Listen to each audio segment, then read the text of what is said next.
তেজস্ক্রিয়তার second part নিয়ে উপস্থিত হয়েছি। আজকে আমরা পড়ব তেজস্ক্রিয়তার একক। তেজস্ক্রিয়তা বলতে আমরা এর আগে শিখেছি যে তেজস্ক্রিয়তা কাকে বলে। আজকে শিখব যে তেজস্ক্রিয়তার সক্রিয়তাটা কী। তেজস্ক্রিয়তার সক্রিয়তাটা হচ্ছে যে প্রতি সেকেন্ডে কতগুলো তেজস্ক্রিয় মৌলের পরমাণুর বিঘটন হচ্ছে, অর্থাৎ 1 সেকেন্ডে কতগুলো মৌলের পরমাণুর বিঘটন হচ্ছে বা ভেঙে যাচ্ছে। এটা হচ্ছে তেজস্ক্রিয়তার সক্রিয়তা। প্রতি সেকেন্ডে যতটা নিউক্লিয়াস ভাঙবে 1 সেকেন্ডে যত বেশি সংখ্যক নিউক্লিয়াস ভাঙবে অর্থাৎ বিঘটন হবে, সেই তেজস্ক্রিয় পদার্থের সক্রিয়তা তত বেশি হবে। তো এই তেজস্ক্রিয়তার এসআই একক হচ্ছে বেকারেল। এই বেকারেল বলতে বোঝায় যে প্রতি সেকেন্ডে যদি একটি নিউক্লিয়াসের বিঘটন ঘটে তাহলে তাকে আমরা বলবো তেজস্ক্রিয়তার 1 বেকারেল। ঠিক আছে, তাহলে এই 1 বেকারেল বলতে 1 সেকেন্ডে একটি নিউক্লিয়াসের বিঘটন ঘটবে। এছাড়াও যে সমস্ত একক ব্যবহার করা হয় তেজস্ক্রিয়তার ক্ষেত্রে সেগুলি হচ্ছে কুরি। এই 1 কুরি ইজ ইকুয়াল টু 3.7 × 10 বেকারেল আমরা দেখতে পাচ্ছি। তো এটার অর্থ হচ্ছে যে প্রতি সেকেন্ডে যদি কোনো একটা তেজস্ক্রিয় পদার্থের মৌলের 3.7 × 10 সংখ্যক নিউক্লিয়াসের বিভাজন ঘটে অর্থাৎ বিঘটন ঘটে, তাহলে বলবো তার তেজস্ক্রিয়তা 1 কুরি। এছাড়াও আরেকটি তেজস্ক্রিয়তার একটি একক রয়েছে, সেটা হচ্ছে Rutherford.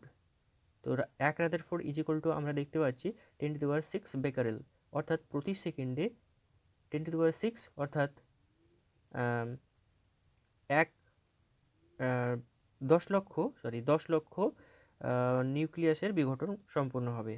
1 Rutherford is equal to এটাই বোঝায় যে প্রতি সেকেন্ডে 10⁶ সংখ্যক নিউক্লিয়াসের বিভাজন ঘটবে। এবার আমরা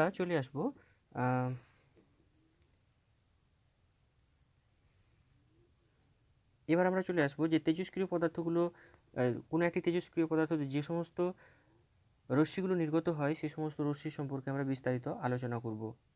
প্রথমত যে তেজস্ক্রিয় রশ্মিগুলো যেগুলো নির্গত হয়, অদৃশ্য তেজস্ক্রিয় রশ্মিগুলো, তার মধ্যে প্রথম হচ্ছে আলফা কণা।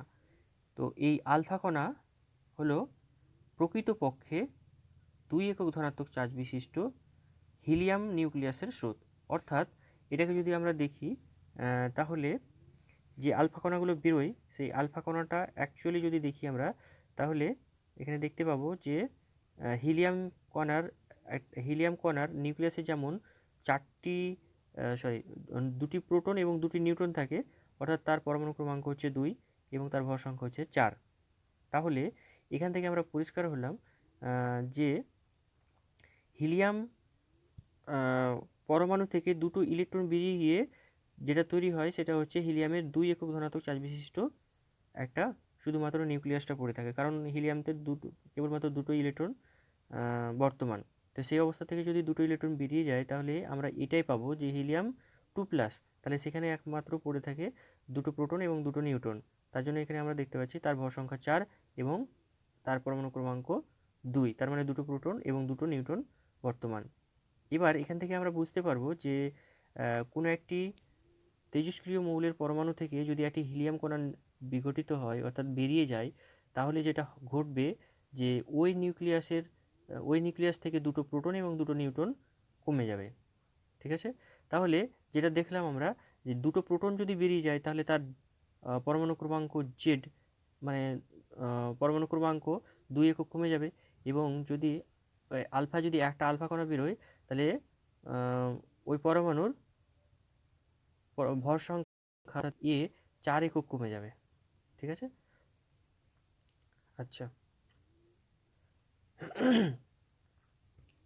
এখান থেকে আর একটা জিনিস লক্ষ্য করার যে যেহেতু আলফা কণা একটা হিলিয়াম পরমাণুর নিউক্লিয়াস, তা এখান থেকে এটাও বলা যায় যে আলফা কণার টোটাল চার্জ হবে 2 একক ইলেকট্রনের চার্জের সঙ্গে সমান, কিন্তু তার আধানটা হবে ধনাত্মক। ঠিক আছে, আর হিলিয়াম কণার যে ভরটা হবে সেটা হচ্ছে দুটো প্রোটন এবং দুটো নিউটনের ভরের সঙ্গে সমষ্টি হবে। তাহলে আমরা যেটা পেলাম যে হিলিয়াম এর আলফা কণার প্রকৃতি হচ্ছে ধনাত্মক চার্জ বিশিষ্ট একটা কণা, এবং আরও পেলাম যে এর ভর হবে প্রায় দুটো প্রোটন এবং দুটো নিউটনের সঙ্গে সমষ্টির সমান। আর এই আলফা কণার চার্জ হবে ধনাত্মক 2 একক ধনাত্মক চার্জের সঙ্গে সমান, অর্থাৎ দুটো ইলেকট্রনের চার্জের সঙ্গে সমান, কিন্তু সেটা হবে ধনাত্মক চার্জ। আচ্ছা, তারপরে আমরা চলে আসি বিটা কণায়। বিটা কণা প্রকৃতপক্ষে হলো একটি ইলেকট্রনের স্রোত, এক একক নেগেটিভ চার্জ বিশিষ্ট ইলেকট্রনের স্রোত। তাহলে অ্যাকচুয়ালি যদি কোনো একটি নিউক্লিয়াস থেকে যদি বিটা কণা নির্গত হয়, তাহলে সেখান থেকে সেই পরমাণুর কি হবে না, এক একক পরমাণু ক্রমাঙ্ক বৃদ্ধি পাবে। এটা আমি বিস্তারিতভাবে বলবো। তো এটা আমাদের জেনে রাখতে হবে যে বিটা কণা ইলেকট্রনের মতোই, অর্থাৎ আমি তাকে ইলেকট্রনে বলতে পারি, কিন্তু তাদের ইলেকট্রন এবং বিটা কণার মধ্যে বেশি কয়েকটা পার্থক্য আছে। সেই পার্থক্যগুলোর মধ্যে যদি আমি পয়েন্ট আউট করি, তাহলে 1 নাম্বার, ইলেকট্রন কিন্তু পরমাণু নিউক্লিয়াসে অবস্থান করে না, কিন্তু বিটা কণাগুলো পরমাণু নিউক্লিয়াস থেকে নির্গত হয়, 1 নাম্বার পার্থক্য। দ্বিতীয় হচ্ছে যে ইলেকট্রনগুলো একটা কোনো একটি পরমাণুতে উপস্থিত ইলেকট্রনগুলো সব সময় গতিশীল, তারা কোনো সময় জন্য থেমে থাকে না, কিন্তু বিটা কণাগুলো পরমাণু নিউক্লিয়াস থেকে বেরিয়ে নির্গত হয়ে একটা নির্দিষ্ট দূরত্বে গিয়ে তাদের গতি মন্থর হয় এবং তাদের ভেলোসিটি বা গতিবেগ শূন্য হয়ে যায়। তাহলে আমরা দেখতে পেলাম যে বিটা কণা আর ইলেকট্রনের মধ্যে বেশি কিছু পার্থক্য রয়েছে। তবে তার একটা বিটা কণার ভর এবং আধান যদি দেখি, তাহলে একটা বিটা কণার ভর এবং আধান প্রতিটি হচ্ছে ইলেকট্রনের সঙ্গে সমান। একটা ইলেকট্রনের যা আধান, অর্থাৎ 1 একক নেগেটিভ চার্জ বিশিষ্ট একটা ইলেকট্রন, বিটা কণারও আধান সেই সেম, অর্থাৎ একটা ইলেকট্রনের আধানের সঙ্গে সমান। ঠিক আছে। আর একটা ইলেকট্রনের আধানের পরিমাণ আমরা জানি, একটা ইলেকট্রনের আধানের পরিমাণ হচ্ছে -1.6 ইন্টু 10⁻⁻19 কুলম্ব। এটা হচ্ছে একটি বিটা কণার একটি ইলেকট্রনের আধান, আর একটি বিটা কণার আধানও তাই। এবং একটি ইলেকট্রনের ভর আমরা জানি যে 9.1 ইন্টু 10⁻⁻31 কেজি একটি ইলেকট্রনের ভর। তো একটি বিটা কণার ভরও তাই। ঠিক আছে। তাহলে বিটা কণার ভর এবং ইলেকট্রনের ভর অভিন্ন, বিটা কণার চার্জ এবং ইলেকট্রনের চার্জ অভিন্ন। ঠিক আছে। তাহলে এই ধরনের প্রশ্ন করতে পারে যে একটি ইলেকট্রনের ভর x গ্রাম হলে একটি বিটা কণার ভর কত হবে। তাহলে আমাদের সিম্পল উত্তর দিতে হবে যে বিটা কণার ভরও x গ্রাম হবে। ঠিক আছে। আচ্ছা, তারপরে দেখব গামা রশ্মি। গামা রশ্মি একটি তড়িৎচুম্বকীয় তরঙ্গ ছাড়া আর কিছুই নয়। তাহলে গামা রশ্মির অ্যাকচুয়ালি যেহেতু একটি তড়িৎচুম্বকীয় তরঙ্গ, এর ভর অতি নগণ্য, আর এটি একটি অতি উচ্চ ক্ষমতা সম্পন্ন, উচ্চ শক্তি সম্পন্ন একটি রশ্মি মাত্র, তড়িৎচুম্বকীয় তরঙ্গ মাত্র, তাহলে এই গামা রশ্মি নির্গত হলে, কোনো একটি পরমাণু নিউক্লিয়াস থেকে গামা রশ্মি নির্গত হলে ওই নিউক্লিয়াসের কোনো রকম পরিবর্তন হয় না, অর্থাৎ তার প্রোটন সংখ্যা, নিউট্রন সংখ্যা এগুলোর কোনো পরিবর্তন হয় না। ঠিক আছে। তারপরে আরেকটা বিটা কণার ক্ষেত্রে আরেকটু আসি, যে বিটা কণা যেহেতু পরমাণু নিউক্লিয়াস থেকে বেরোচ্ছে, আর আমরা এটাও জানি যে পরমাণু নিউক্লিয়াসে কোনো ইলেকট্রনের অস্তিত্ব পাওয়া যায় না, তবুও যেহেতু ইলেকট্রনের অস্তিত্ব পাওয়া যায় না নিউক্লিয়াস থেকে, তবুও কোথা থেকে ইলেকট্রনগুলো বেরোচ্ছে, অর্থাৎ ইলেকট্রনের নেই বিটা কণাগুলো কোথা থেকে কীভাবে বেরোচ্ছে। তার জন্য আমরা যদি একটু খেয়াল করি, তাহলে দেখব যে সাধারণ অবস্থায় যে সমস্ত পরমাণু আমরা জানি, যে সমস্ত পরমাণুগুলোকে দেখেছি, সেই সমস্ত পরমাণুগুলো যেরকম হচ্ছে কার্বন 12, C12 এর অর্থ হচ্ছে কার্বনের ভর সংখ্যা 12। মানে 12, এই C12, তারপরে হচ্ছে সোডিয়াম 23, মানে যতগুলো সাধারণ আমরা এলিমেন্ট দেখেছি জানি সেগুলো সুস্থিত অবস্থায় আছে এবং প্রতিনিয়ত তাদের মধ্যে একটি প্রোটন কণা একটা নিউটনে, একটা নিউটন কণা একটা প্রোটনে কনভার্ট হচ্ছে। এই প্রোটন নিউটন নিউটন প্রোটনে, অর্থাৎ একটি নিউটন একটা প্রোটনে এবং একটা প্রোটন একটা নিউটনে একই সঙ্গে কনভার্ট হচ্ছে, অর্থাৎ সময়ের সাপেক্ষে এদের কিন্তু প্রোটন সংখ্যা বা নিউটন সংখ্যার পরিবর্তন হচ্ছে না। সেজন্য এদের পরমাণুর পরমাণু ক্রমাঙ্ক পরিবর্তন হচ্ছে না, অর্থাৎ পরমাণুটি স্থিতিশীল থাকছে। কিন্তু যখন এরকম হয় যে কোনো একটি পরমাণুর এনপি রেশিও তার স্টেবিলিটি রিজনে থাকে না, অর্থাৎ যখন দেখা যাচ্ছে যে কোনো একটি পরমাণুর কোনো একটি মৌলের পরমাণুর এনপি রেশিও, অর্থাৎ নিউটনের সংখ্যা বাই প্রোটনের সংখ্যা, এদের রেশিও যখন গ্রেটার দ্যান 1.5 হচ্ছে, তখন দেখা যাচ্ছে যে ওই তেজস্ক্রিয় মৌলের পরমাণুর নিউক্লিয়াস আর সুস্থিত হতে পারছে না। তার কারণ হচ্ছে এখানে নিউটনের পরিমাণ অত্যাধিক বেশি প্রোটনের তুলনায়। তাহলে এই অবস্থায় কি হয়, একটা প্রোটন একটা নিউটনে কনভার্ট হওয়ার সঙ্গে সঙ্গে এটা এরকমও হতে পারে যে দুটো নিউটন দুটো প্রোটনে পরিবর্তন হয়ে গেল, অর্থাৎ এখানে না এখানে নিউটনের পরিমাণ কমে গিয়ে প্রোটনের পরিমাণ বেড়ে গেল। যেহেতু একটি নিউটনে একটা প্রোটনে কনভার্ট হলে তার ভর সংখ্যার পরিবর্তন হয় না, তাই এই পদ্ধতি ঘটলে সেখান থেকে দেখা যায় যে একটি প্রোটনের সংখ্যা বৃদ্ধি পায়, আর একটি প্রোটনের সংখ্যা বৃদ্ধি পেলেই নতুন একটি মৌলের পরমাণু জন্ম নেয়। ঠিক আছে, তাহলে যদি আমি বিক্রিয়াটা দেখি যে কি হয় অ্যাকচুয়ালি, তাহলে দেখব যে একটি নিউটন কণা ভেঙে গেলে যেটা হয় সেটা হচ্ছে একটা প্রোটন উৎপন্ন হয়, তার সঙ্গে একটা বিটা কণা উৎপন্ন হয়, অর্থাৎ একটা ইলেকট্রন উৎপন্ন হয়, এবং এর সঙ্গে একটা অ্যান্টি নিউট্রিনো কণা উৎপন্ন হয়, এর সঙ্গে একটা অ্যান্টি নিউট্রিনো কণা উৎপন্ন হয়।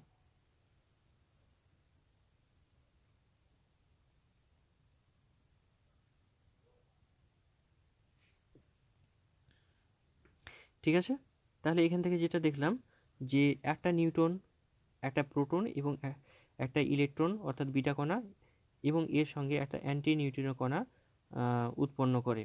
তাহলে এখান থেকে দেখতে পাচ্ছি আমরা যে উপরগুলো যদি যোগ করি দুই দিকে সমান হবে 1 এবং 0, তাহলে 1 আর 0 হচ্ছে 1, এদিকে 1 আছে উপরে, পরমাণু এখানে অ্যাকচুয়ালি প্রোটন এবং নিউট্রন সংখ্যার সমষ্টি ধরা হয়।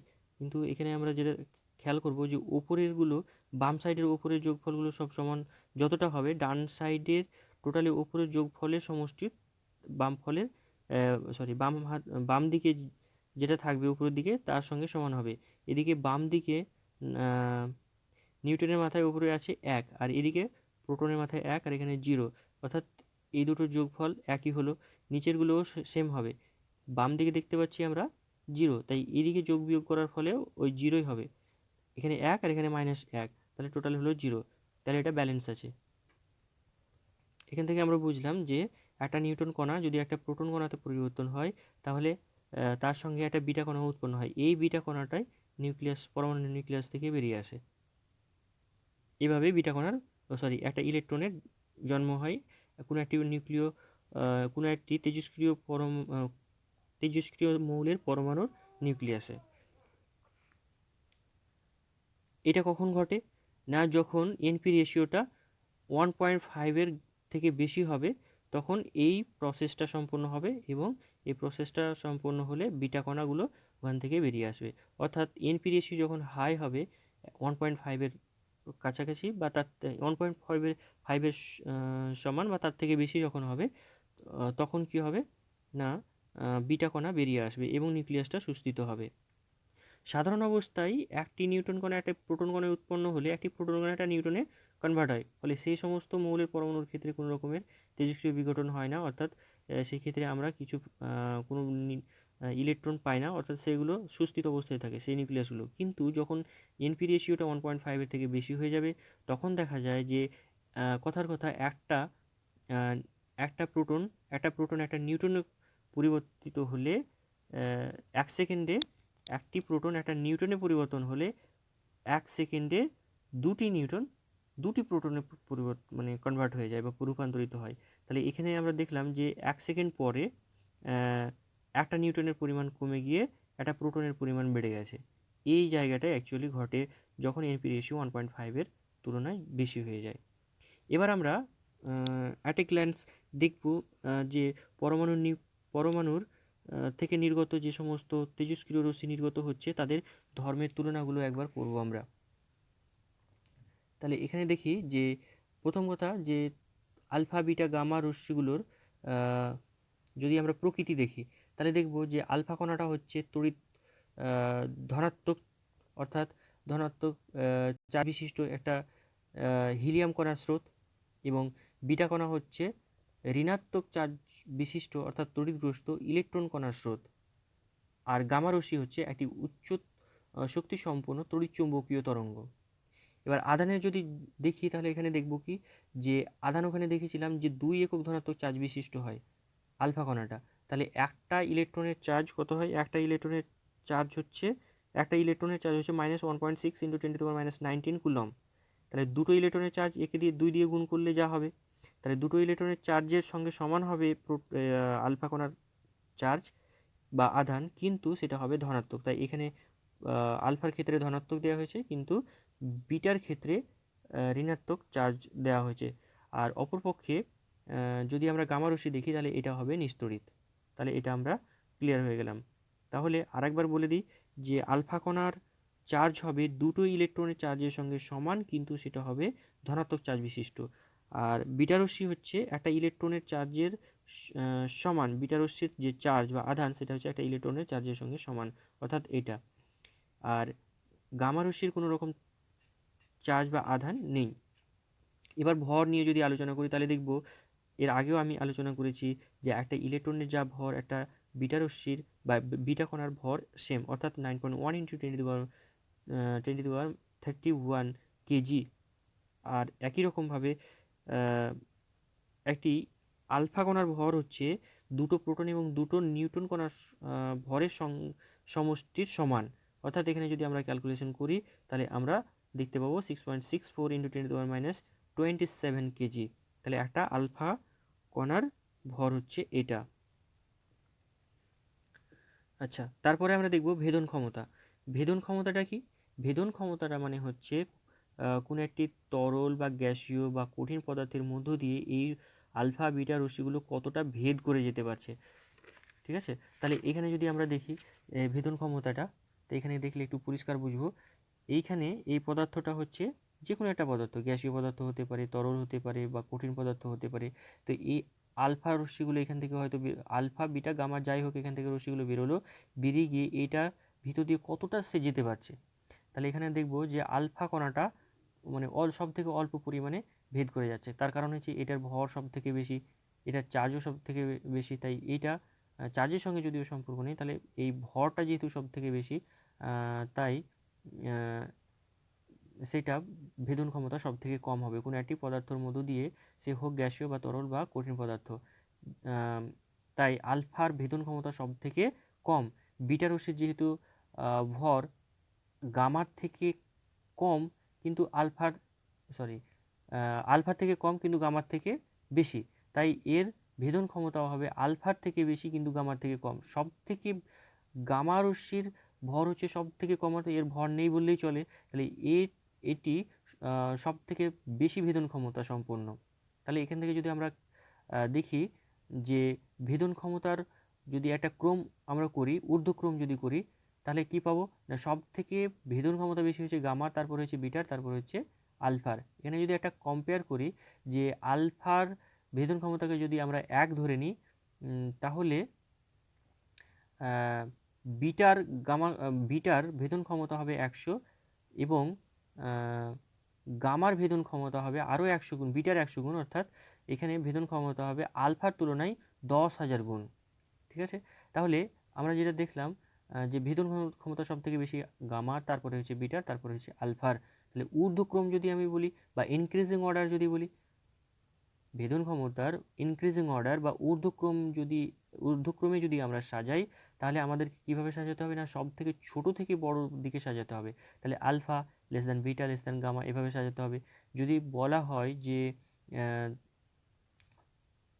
ভেদন ক্ষমতার অধক্রমে সাজাও বা ডিক্রিজিং অর্ডারে সাজাও বা ক্রমে সাজাও, তাহলে এই একই জিনিসকে আমরা নিম্নক্রমে যদি লিখি, তাহলে বড়টাকে সব থেকে আগে লিখতে হবে, যার ভেদন ক্ষমতা সব থেকে বেশি তাকে আগে লিখতে হবে, আর যার ভেদন ক্ষমতা সব থেকে কম তাকে সব থেকে পরে লিখতে হবে।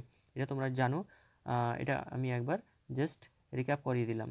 তাহলে এখান থেকে দেখতে পাচ্ছি আমরা যে গামার ভেদন ক্ষমতা সব থেকে বেশি, বিটার ভেদন ক্ষমতা তার থেকে কম, আর সব থেকে কম হচ্ছে আলফা কণার ভেদন ক্ষমতা। অর্থাৎ তাদেরকে যদি আমি অধক্রমে সাজাই অর্থাৎ ডিক্রিজিং অর্ডারে সাজাই, তাহলে এভাবে পাবো gamma less than greater than beta greater than alpha.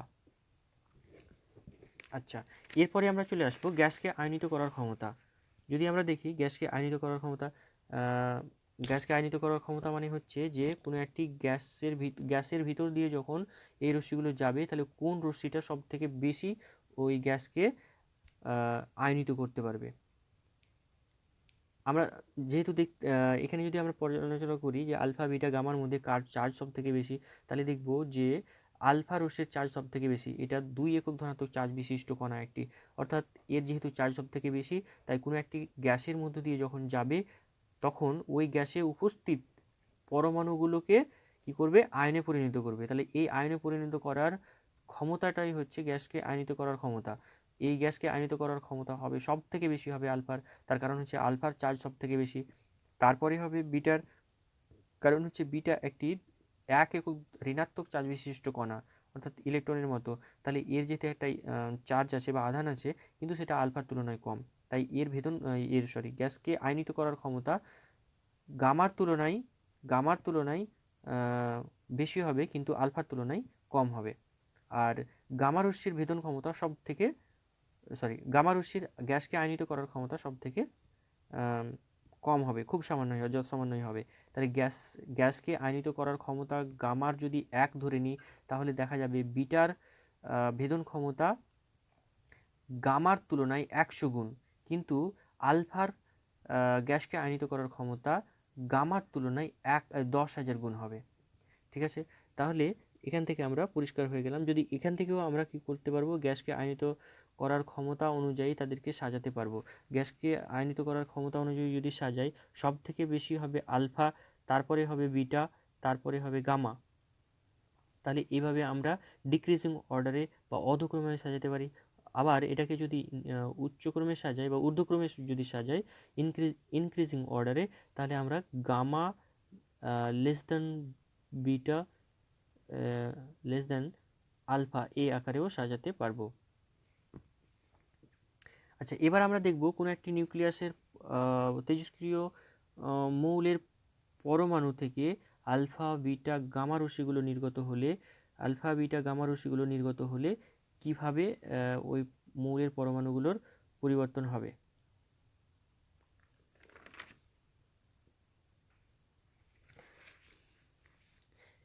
এখানে আমরা লক্ষ্য করব যে তার আগে আমি বলি যে এই জায়গায় ইউরেনিয়ামের পরমাণু ক্রমাঙ্ক 92, তারপরে এই পরমাণুগুলো আমরা মুখস্থ করে ফেলব এবং তাদের পরমাণু ক্রমাঙ্কগুলোও মুখস্থ করে ফেলব। যেরকম থোরিয়াম প্রোট্যাক্টিনিয়াম।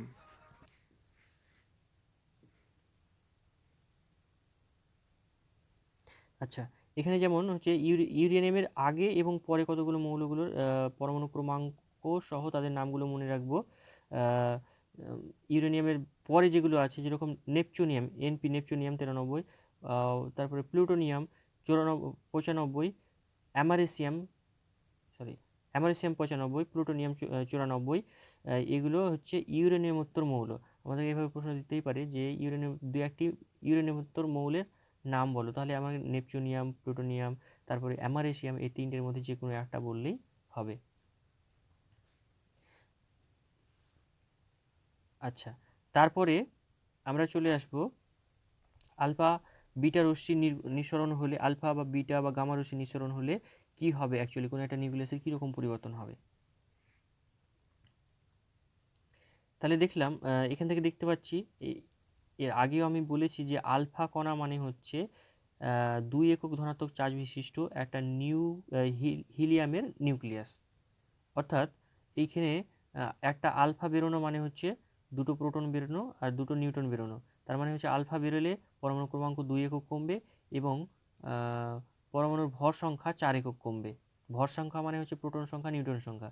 যেহেতু আলফা কণা মানে হচ্ছে একটা হিলিয়াম পরমাণু 2 একক ধনাত্মক চার্জ বিশিষ্ট হিলিয়াম পরমাণু, আর সেখানে দেখছি আমরা দুটো প্রোটন এবং দুটো নিউট্রন থাকে। তাহলে দুটো প্রোটন আর দুটো নিউট্রন থাকলে তার ভর সংখ্যা হবে 4 এবং তার পরমাণু ক্রমাঙ্ক হবে 2। অর্থাৎ কোনো একটি মৌলের পরমাণু থেকে যদি একটা আলফা কণা নিঃসৃত হয় তাহলে তার পরমাণু ক্রমাঙ্ক 2 একক কমবে এবং তার ভর সংখ্যা 4 একক কমবে।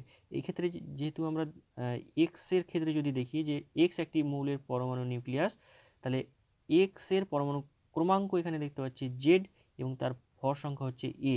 এখান থেকে যদি একটা আলফা কণা নিঃসৃত হয়, এখান থেকে যদি একটা আলফা কণা নিঃসৃত হয়, মানে এভাবে যদি ধরি মাইনাস আলফা, অর্থাৎ এখান থেকে যদি একটা আলফা কণা নিঃসৃত হয়, বেরিয়ে যায়, বিঘটন হয়, তাহলে যেটা হবে যে আমি আগেই বললাম এখান থেকে যে পরমাণুর ভর সংখ্যা 4 একক কমে যাবে। যেহেতু আলফা মানেই হচ্ছে একটা হিলিয়াম মৌলের পরমাণুর 2 একক ধনাত্মক চার্জ বিশিষ্ট একটা হিলিয়াম মৌলের পরমাণুর নিউক্লিয়াস। তাহলে এক্ষেত্রে আমরা দেখলাম যে যেহেতু এখানে তার পরমাণু ক্রমাঙ্ক 2 আর পরমাণুর ভর সংখ্যা 4, তাই এখান থেকে 4 কমে যাবে। অর্থাৎ এখানে ছিল এ, এখানে 4 কমে গিয়ে হবে A-4।